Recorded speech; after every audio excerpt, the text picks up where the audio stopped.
Okay. What is the deal with all those celebrations? I just saw the last one, Duck Duck Goose. I mean, it's so cute. Yeah, man. I don't. Yeah, I mean, yeah, cute's a word I guess you could use. You know what?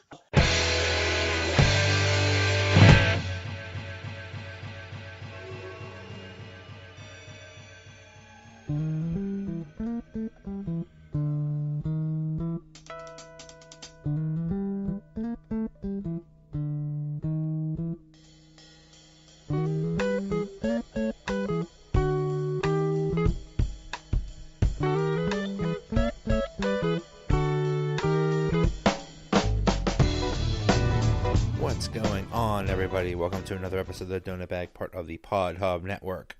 Now that football's over, I figured we'd turn our attention to hockey, and I wanted to talk to folks from each of the teams in the Metro Division or the Eastern Conference. In this episode, I preview the Penguins game against the Carolina Hurricanes with Fitz from Raleigh City Sports Podcast. The Donut Bag starts right now. The Penguins play the Carolina Hurricanes tomorrow. With me to catch up on what's going on with the Hurricanes is Fitz from Raleigh City Sports Podcast. Hey, how you doing? Oh, Joe, doing great, man. Hey, thanks for having me on behalf of Raleigh City Sports, my co-hosts Mike and Ryan, and the Six. We really appreciate you having us on. Yeah, thanks for coming on. So, Carolina is right now looks like a little bit out of a playoff spot, but they're close. Is this about what was expected of the Hurricanes this year? It really depends, honestly, at what point of the season. I think kind of coming into the season, like we do every year, we have high expectations. The Hurricanes haven't made the playoffs since 2009. So we're kind of getting this position where we think every year is the next year. So I think we always come in with expectations. We started the season out with 4-0, feeling pretty good, and then we hit a big slide. So then we were in that valley. And then, I think since January 1st, we've been kind of rolling again. I think, we're up there top 3 or 4 in the league in points. So now we're doing pretty good. But I guess kind of to put things in perspective, we're really just kind of on pace of what we've been doing in the past. Kind of sitting at 90 points maybe this season that we could get. I don't know. There's been a lot of the team's relatively young, so maybe we were putting too much pressure on them to make the playoffs. But I have to say, if you're looking at it right now and we're banging on that playoff door, I don't think we're too upset about it right now. Yeah, it's a good position to be in. You're pretty close. You're just a few points out, so not too bad. At the trade deadline, do you expect them to be buyers? What do they need right now? Well, what we need another kind of top 6 forward, maybe even middle 6. We need scoring. We gave up a decent amount of scoring in the offseason and deals that kind of make us look bad, like sending Jeff Skinner off to Buffalo, and he's been on fire, having a career year. Now, the thing with Jeff Skinner is, guess what? That guy wasn't coming back. He didn't want to be here, so we had to get rid of him. Elias Lindholm's having a career year, is probably going to double his points up in Calgary. But how we're looking at the deadline is there's one guy that's definitely going to move, and that's going to be Michael Furland. He's the guy we got in that Calgary deal along with Dougie Hamilton in the offseason. Furland's going to be an unrestricted free agent after this year. Guys looking to get about $6+ million in the market. He's only scored more than 40 points once in his career. He's 26. He'll probably break 40 points this year. But the Hurricanes have said that we're not paying you $6 million.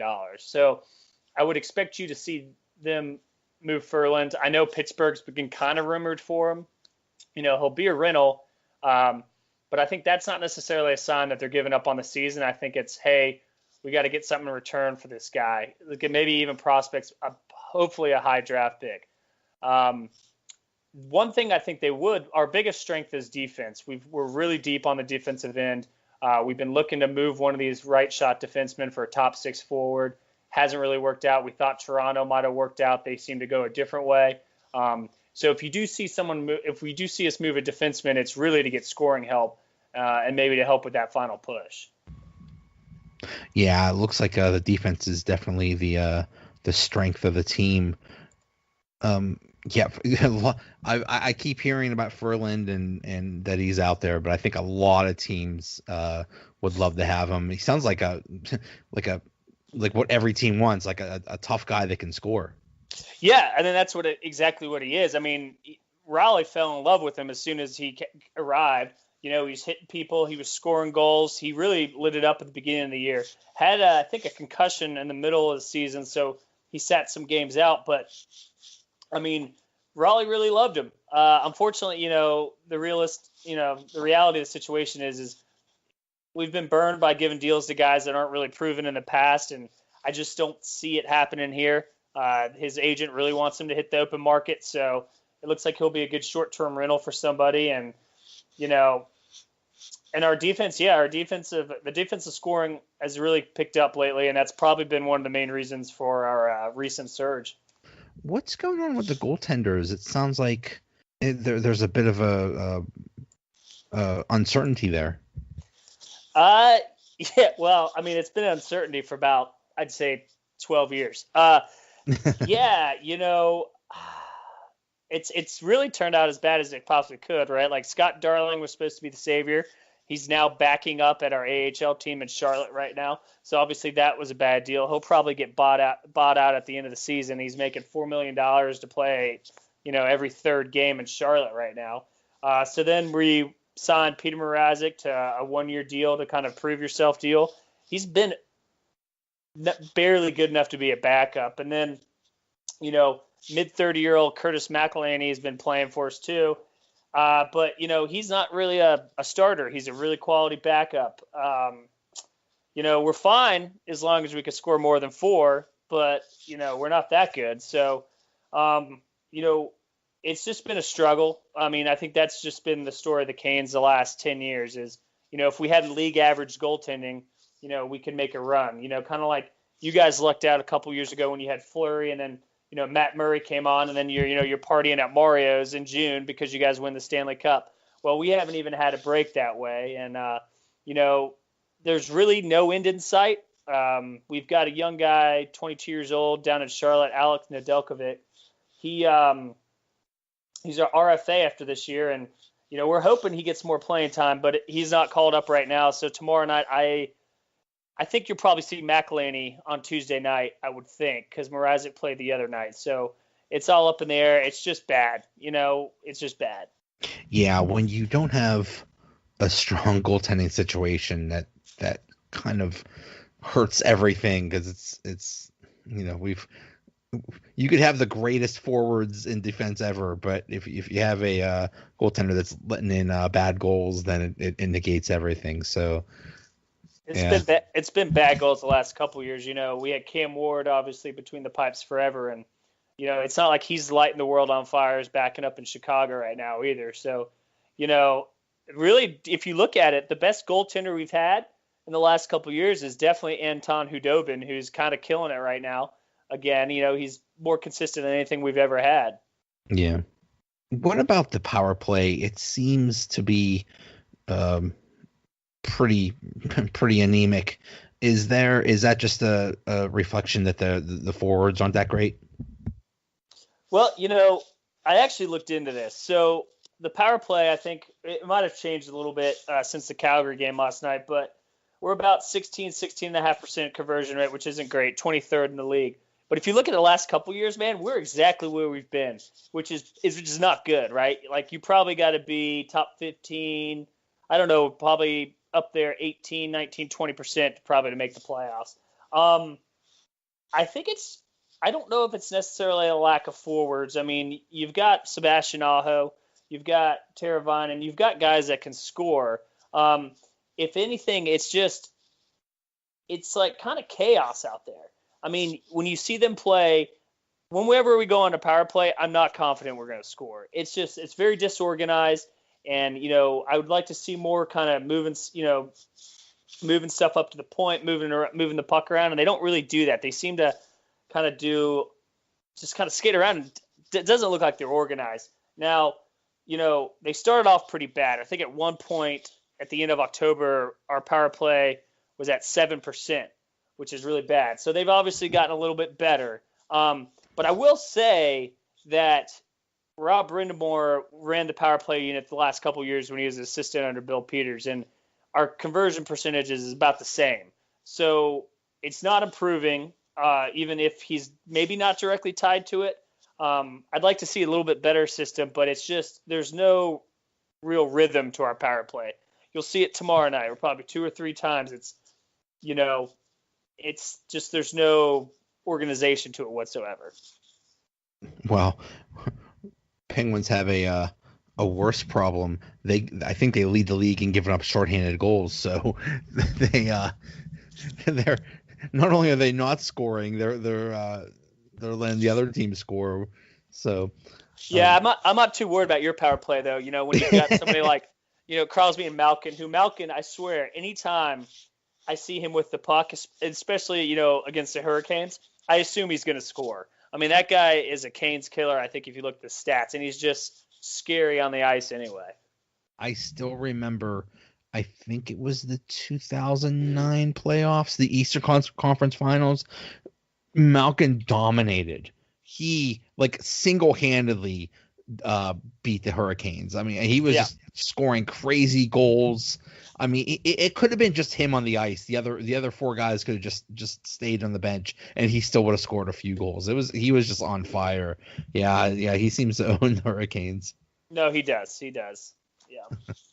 What So they have a new coach this year in Rod Brindamore. How have things changed under him, and how is the team responding? Yeah, so I think it's kind of mixed, but I think in terms of how the team plays, I think they play a lot tougher. They had Bill Peters the previous 4 years, and Bill Peters is obviously doing very well in Calgary right now. But the team just never really seemed to have that. I guess they use grind and grit, which I think is pretty lame, but they use that a lot. Like, this team doesn't give up, and it seems like the players really respect Rod. Obviously, he had a great playing career, and they seem to really want to play for him. So, this team really won't give up. Like, if you're up 2 goals, you still might win, but the Canes are going to make it close at the end of the game. So they won't give up under that. Now, there has been some times this season where I know people around Raleigh were thinking, well, here we are again.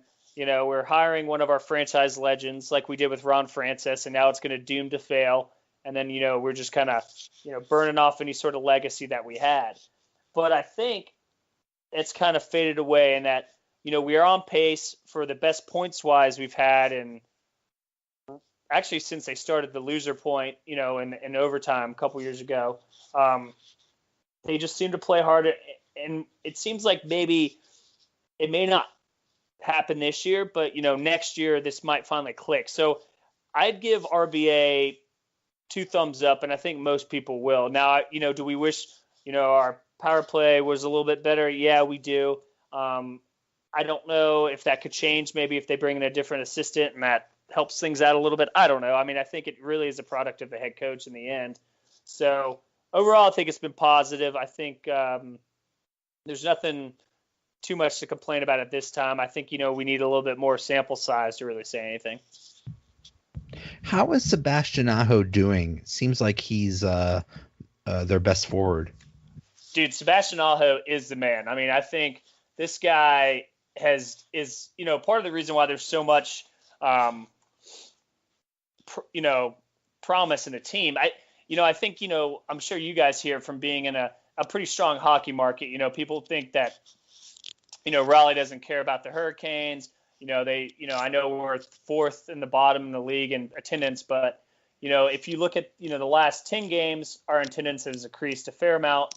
That's a product of this time of the year we always see an uptick once football's over and everything. But Sebastian Aho is another reason for that. I mean, I know he's got 60 points this season, 24 goals, 36 assists.